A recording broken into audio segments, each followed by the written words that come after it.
Tudo bem, galera? Vamos lá, então, a última parte da nossa aula, força resultante, ou resultante de forças, tudo bem? Eu coloquei força resultante porque é mais comum você encontrar isso assim. Eu, particularmente, gosto muito de resultante de forças. Por quê? Força resultante, você fica pensando, nossa, parece que existe uma força que é a resultante. Eu gosto de resultante de forças porque é como se estivesse falando o resultado de todas as forças. Independentemente do nome que você queira utilizar, a ideia é a mesma. Eu vou usar a força resultante, tá bom? Porque é mais comum. Pessoal, qual a ideia da força resultante? Eu desenhei um bloco aqui, tudo bem? E esse bloco está sendo empurrado por duas pessoas. Uma pessoa A, em laranja, aplica uma força FA na direção horizontal, sentido para a direita da lousa. Tranquilo? E junto com ele tem uma outra pessoa que eu chamei de B. Essa pessoa B aplica uma força que eu chamei de FB, também na direção horizontal, no sentido para a esquerda. Ótimo. Gente, vamos lá. Se dá para pensar algumas coisas aqui. Realmente existe a força FA, que é a que a pessoa aplica. Realmente existe a força FB, que é a força que a pessoa B aplica no bloco.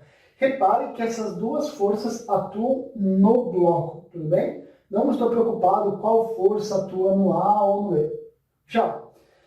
Pessoal, veja aqui, pensa comigo. Se essas duas forças tiverem a mesma intensidade, opa, você já deve pensar que assim, se tem a mesma intensidade, se eu empurro com a mesma intensidade que empurro, ele fica parado. Legal, força resultante igual a zero, beleza?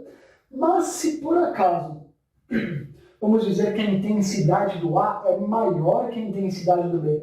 Se essa intensidade é maior, quer dizer que vai surgir um resultado da soma das duas, e esse resultado vai ser na direção horizontal, sentido da direita. Tudo bem? Diferente se, por exemplo, eu dissesse que FB é maior que FA. Se a intensidade da força B é maior que a força de A, você há de concordar comigo que a diferença entre as duas vai dar um resultado, um excesso, né? um valor maior para a direção horizontal, sentido para a esquerda. Então repare o seguinte, depende de quanto vale cada uma dessas forças, você tem uma situação especial, beleza? E o que é essa força resultante, então? Repare que aqui não existe nenhuma força chamada força resultante. Não existe mesmo.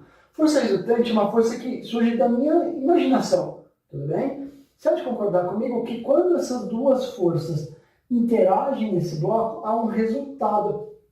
Só que imagina que houvesse várias outras forças. Imagina eu ficar vendo todas as forças que agem nesse objeto. E dá muito trabalho. Então o que eu faço? Para simplificar o meu estudo da dinâmica desse corpo, eu faço o seguinte, eu vejo qual é a soma de todas essas forças. E eu chamo o resultado da soma de todas essas forças de força resultante. É uma força que eu inventei, tudo bem? É uma força fictícia. E qual que é a principal função dela? A principal função é a seguinte, ela sempre vai produzir o mesmo efeito dinâmico que as forças reais causam. Vou te dar um exemplo. Suponha que essa força seja 10 newtons, tudo bem? Essa força B seja 6 newtons, tranquilo? Você concordar comigo que se eu tenho 10 newtons para a direita, 6 newtons para a esquerda, o resultado da interação entre eles vai dar uma força de intensidade 4 newtons.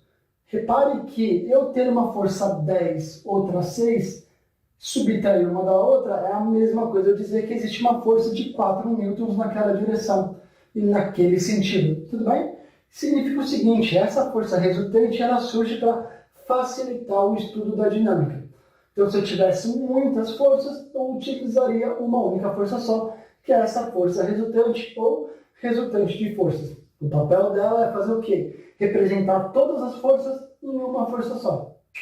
Agora eu vou fazer o seguinte, eu vou te mostrar como eu somo ou subtraio essas forças, tranquilo? E eu fiz 3 tópicos ali do lado. Bora para lá. Pessoal, a primeira parte, a primeira ideia que eu vou passar para vocês é, imagina que eu tenho um bloco, um objeto, não um bloco, tem um objeto, imagina que tem um carro, tá? E eu quero empurrar, tirar esse carro do lugar.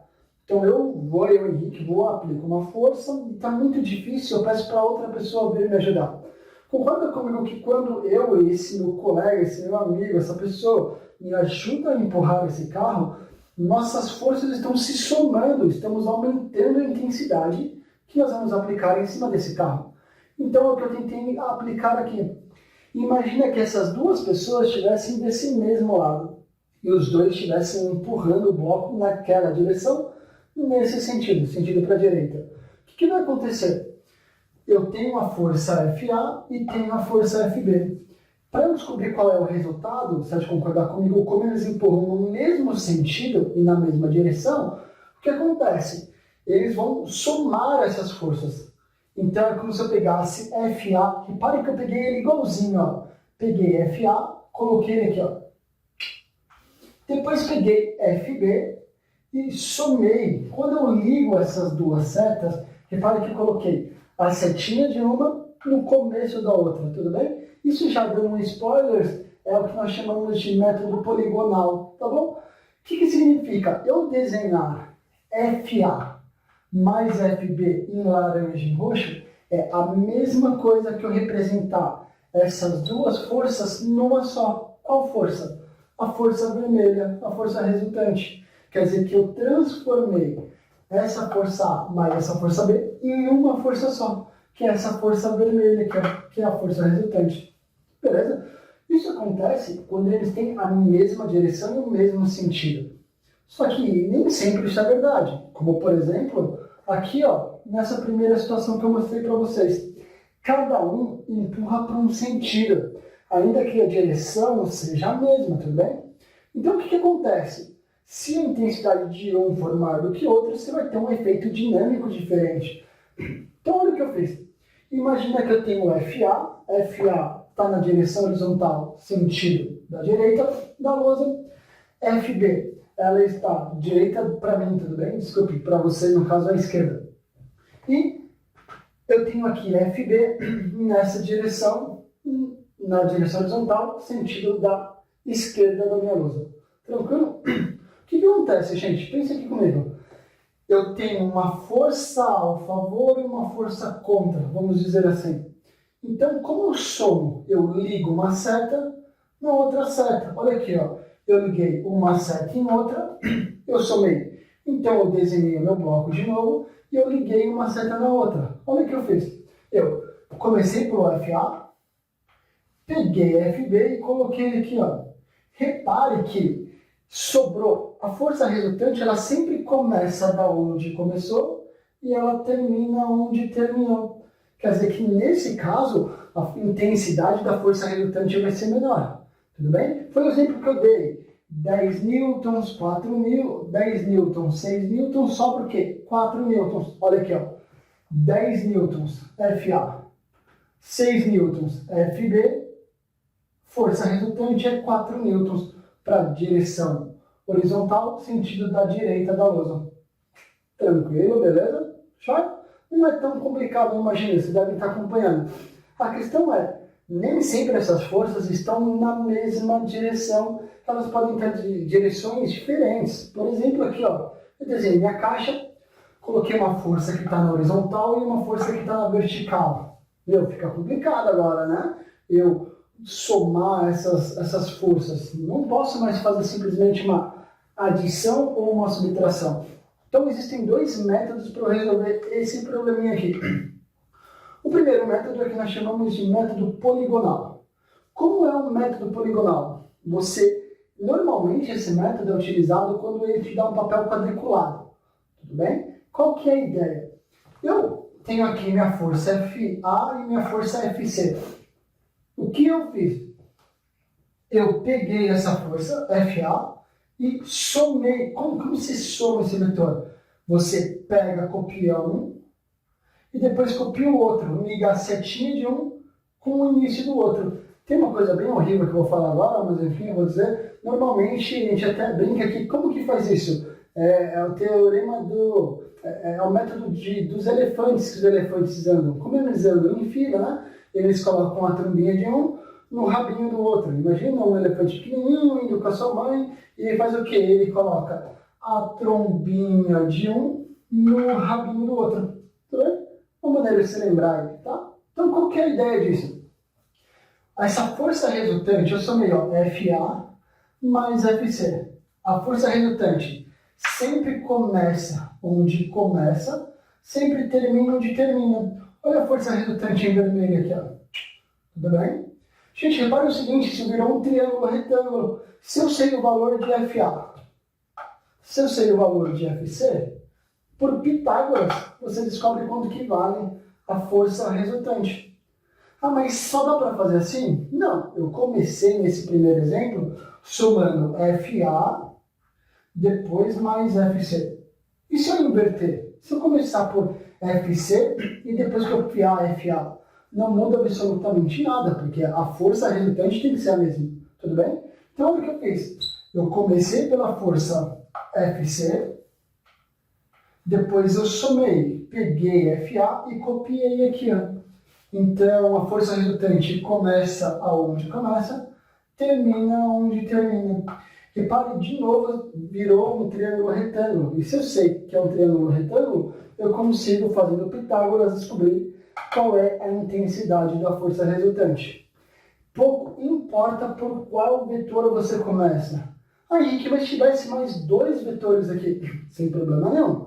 Copio o primeiro, copio o segundo, copio o terceiro e assim por diante. Tudo bem? Um outro método, ele já é um pouco mais elaborado. Imagina que essa força FC ela não está exatamente perpendicular. Ela está um pouco inclinada. Pô, se ela está um pouco inclinada, o que acontece? Não vai virar um triângulo retângulo. Então, eu não consigo fazer Pitágoras aqui. Então, uma das maneiras é que nós chamamos de paralelogramo. Olha o que eu fiz. Eu transformei, vocês notaram, né? Peguei essa caixa, transformei como se fosse uma bolinha, tá? Só para ficar mais fácil. Você deve ter notado que tem a minha lousa, o tamanho da minha lousa acabou, né? Então, o que é isso? Essa bolinha representa esse quadrado. Olha o que eu fiz. O método do paralelogramo, a ideia é a seguinte. Eu copiei as forças do jeito que estavam. Então, copiei aqui FA e desenhei um FC aqui. O UFC, olha que maravilha. Luta. Bom, maravilha. Ignora isso. Gente, qual que é a ideia do paralelogramo? É a seguinte. Eu copio uma reta paralela a essa daqui, ó, de mesmo tamanho. Então, eu peguei o tamanho do A e copiei uma reta paralela aqui, ó. Peguei o tamanho do C e copiei uma reta paralela aqui, ó. Tudo bem? Quando eu fiz isso, por isso que chama método do paralelogramo, tudo bem? A força resultante, ela surge de onde? Ela começa de onde iniciou e termina na junção dessas duas retas paralelas que eu acabei de desenhar ali. Minha força resultante, repare, olha, esse desenho e esse desenho. Tudo bem que aqui ele está na vertical, mas repare que é a mesma ideia. Há um ângulo entre esses dois vetores A e C. Como eu calculo isso? Através dessa equação, que é a lei dos cossenos, tudo bem? Uma única diferença é que para a física nós utilizamos uma adição. A força resultante ao quadrado é igual o vetor A ao quadrado mais o vetor C, depois B aqui, vetor B ao quadrado, mais 2 vezes A vezes B, vezes o cosseno do ângulo entre eles. É um pouquinho raro cair isso daqui na questão de física, tudo bem? Normalmente não cai, é muito mais comum cair no método da poligonal, certo? E famosos triângulos, né? 3, 4, 5, então 6, 8 e 10.